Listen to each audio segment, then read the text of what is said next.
నమస్తే, నా పేరు హారిక. బీఆర్ఎస్ మళ్ళీ టీఆర్ఎస్గా మారబోతోంది అన్న వార్తలు బాగా వినిపిస్తున్నాయి. సో దీన్ని వివరించడానికి, దీన్ని విశ్లేషించడానికి మనతో పాటు సీనియర్ జర్నలిస్ట్ అలాగే అనాలిసిస్ట్ దాము బాలాజీ గారు ఉన్నారు. ఆయన అడిగి తెలుసుకుందాం. నమస్తే సార్. సార్, ఇప్పుడు ఆల్రెడీ టీఆర్ఎస్ని బీఆర్ఎస్గా చేశారు, మళ్ళీ బీఆర్ఎస్ని టీఆర్ఎస్ చేయబోతున్నారు అని వినిపిస్తుంది. అంటే ఎలా చూడొచ్చు? అంటే నిజమేనా?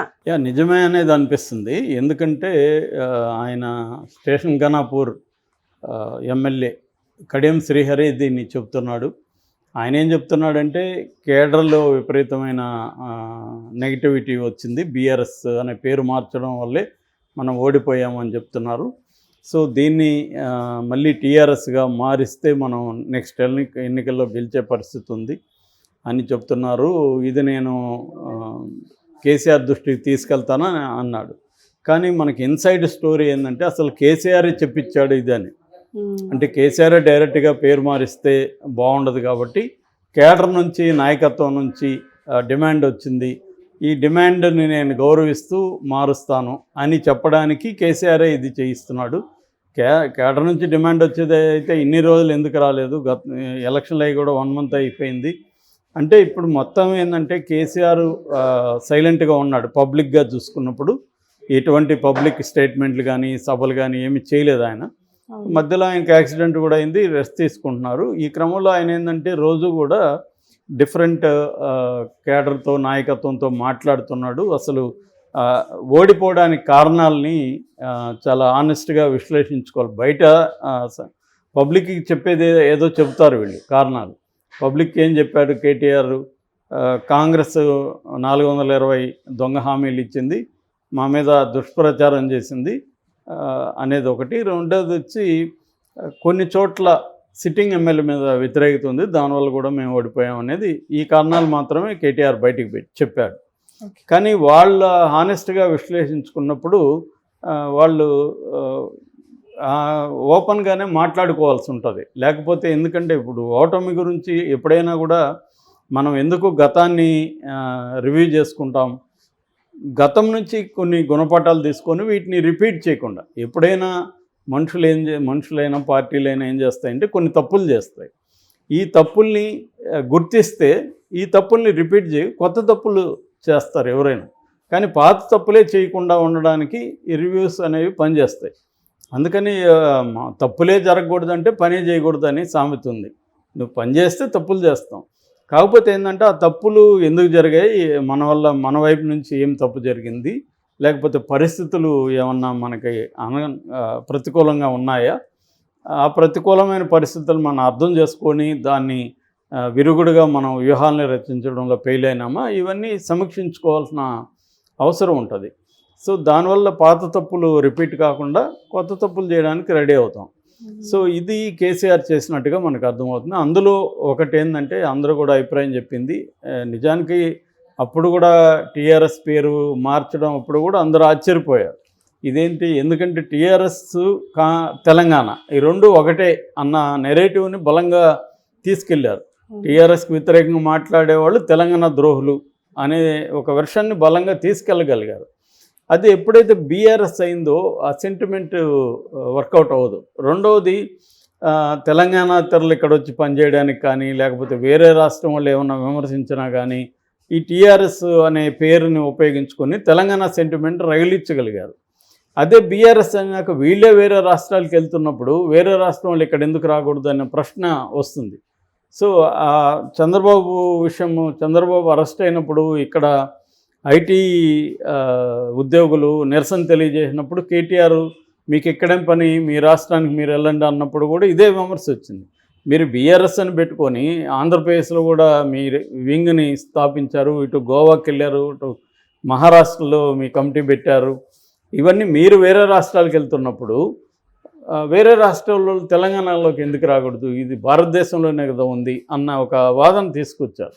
అంటే డిఫెన్స్లో పడింది బీఆర్ఎస్ అనే నేమ్ వల్ల. అయితే కేసీఆర్ ఎందుకు పెట్టాడు ఫస్ట్ ఆఫ్ ఆల్ బీఆర్ఎస్? ఆయనకి ఇవన్నీ తెలీదా అంటే ఆయన ఏం అనుకున్నాడంటే మనం సెంట్రల్ లెవెల్లో పనిచేద్దాం, కేటీఆర్ని ఇక్కడ సీఎంగా పెట్టచ్చు, మనం అట్లా వెళ్దాము అనేది ఆయన అనుకున్నాడు, విస్తరిద్దాం అనుకున్నాడు. దానికి సంబంధించి అప్పుడు ఏంటంటే అప్పుడు ఇంకా ఇండియా కూటమి ఏర్పడలేదు కాబట్టి ఒక వ్యాక్యూమ్ ఉంది సెకండ్ థర్డ్ ఫోర్స్లో. సో ఇటు కాంగ్రెస్లో అటు బీజేపీలో వెళ్ళని పార్టీలు కొన్ని ఉన్నాయి. సో ఆ పార్టీలను మనం ఆర్గనైజ్ చేద్దాం అనేది కేసీఆర్ అనుకున్నాడు. తృణమూల్ పార్టీ లాంటి వాటిని, కుమారస్వామి ఇలాంటి వాళ్ళని అనుకున్నాడు కేసీఆర్. వాళ్ళని పోయి కలిశాడు కూడా. అయితే అది అనుకున్న స్థాయిలో రెస్పాన్స్ రాలేదు. ఎందుకంటే ఇవాళ ఇండియన్ కాంటెక్స్లో బీజేపీని ఎదుర్కోవాలంటే అందరూ ఏకమవ్వాలి తప్ప విడివిడిగా ఉంటే బీజేపీకే లాభం, అది కాంగ్రెస్కి లాభం లేదు. అప్పుడు కూడా కేసీఆర్ మీద కూడా విమర్శలు వచ్చాయి, ఇతను బీజేపీ కోసమే బీ టీమ్గా పనిచేస్తున్నాడు.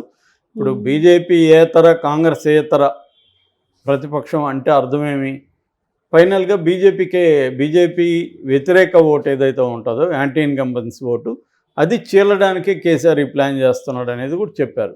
మరి కేసీఆర్కి ఏం లాభం అది చీలడం వల్ల అంటే, బీజేపీతో స్నేహంగా ఉండడం కేసీఆర్కి అవసరం. కేసీఆర్కి సంబంధించిన కుంభకోణాలు కావచ్చు అవన్నీ బీజేపీ చేతుల్లో ఉన్నాయి. అట్లాగే కవిత ఢిల్లీ లిక్కర్ స్కామ్లో ప్రధానమైన ముద్దాయి కవితనే. ఎందుకంటే ఈమె సౌత్ గ్రూప్ అంటారు దాన్ని.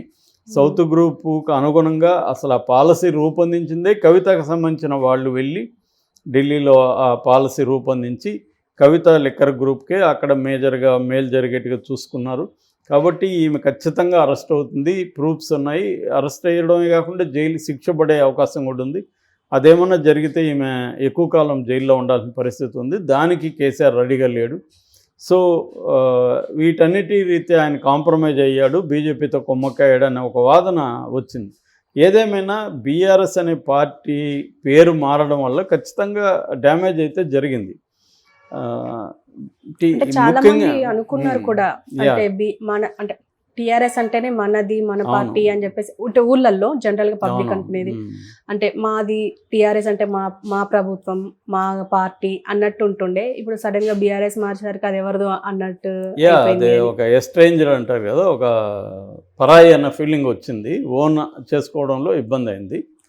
సో ఎందుకంటే టిఆర్ఎస్ అంటేనే తెలంగాణ తీసుకొచ్చిన పార్టీ, అందుకనే టీఎస్ అని కూడా పెట్టారు విడాక్షరాలు. టీఆర్ఎస్ మామూలుగా టీజీ అని పెట్టాలి, తెలంగాణ అయితే టీఎస్ అని ఎందుకు పెట్టారంటే టీఆర్ఎస్ కలిసి వస్తుందని. ఇప్పుడు అది కూడా రేవంత్ రెడ్డి మార్చే ఆలోచనలో ఉన్నాడు. ఎందుకంటే ఎలక్షన్ ముందు ఆయన మేము వస్తే టీజీ చేస్తామని కూడా చెప్పారు ఆయన. సో ఈ యాంగిల్లో తీసుకున్నప్పుడు టీఆర్ఎస్కి తెలంగాణకి భేదం లేకుండా రెండు ఒకటే అన్న పరిస్థితిలో ఉన్నాయి. కానీ ఇప్పుడు దాన్ని మార్చేయడం వల్ల ఏమైందంటే ప్రజలు ఓన్ చేసుకునేది పోయింది. చాలామంది కన్ఫ్యూజ్ కూడా అయ్యారు, బీఆర్ఎస్ ఏంది ఇది, టీఆర్ఎస్ ఉండదా ఇంకా అని ఒక బాధ వాళ్ళకి కలిగింది ప్రజల్లో. ఈయన అవేం పట్టించుకోలేదు. ఈయన ఏమనుకున్నాడంటే కేసీఆర్ మనం ఏం చేసినా తెలంగాణ సమాజం మనం సపోర్ట్ చేస్తుంది అన్న ఉద్దేశంతోనే ఈయన ఉన్నాడు. ఎందుకంటే 10 ఏళ్ళుగా ఆయన ఏం చేసినా సపోర్టే దొరికింది ఆయనకి ఎక్కడ కూడా ఓటమి అనేది లేకుండా పోయింది. అనేక సార్లు ఆయన రిజైన్ చేసి కూడా, అప్పుడు కూడా తెలంగాణ ఏర్పడక ముందుగా కూడా ఆయన రిజైన్ చేసి ఎన్నికలకు గెలవడం ఆయనలో ఒక ఓవర్ కాన్ఫిడెన్స్ని క్రియేట్ చేసింది అని చెప్పచ్చు. తెలంగాణ సమాజం కేసీఆర్ ఏం చెప్తే అదే ఆడుతుంది, నేను లెఫ్ట్ అంటే లెఫ్ట్, రైట్ అంటే రైట్ వెళ్తుంది అనుకున్న ధోరణిలో ఉన్నాడు. నాకు ఎదురు లేదు అనుకున్న ధోరణిలో ఉన్నాడు. ఎదురుగా ఉండేది ఆయనకి బండి సంజయ్, రేవంత్, వాళ్ళిద్దరూ ఆయనకి పెద్దగా ఆనలేదు లీడర్స్గా.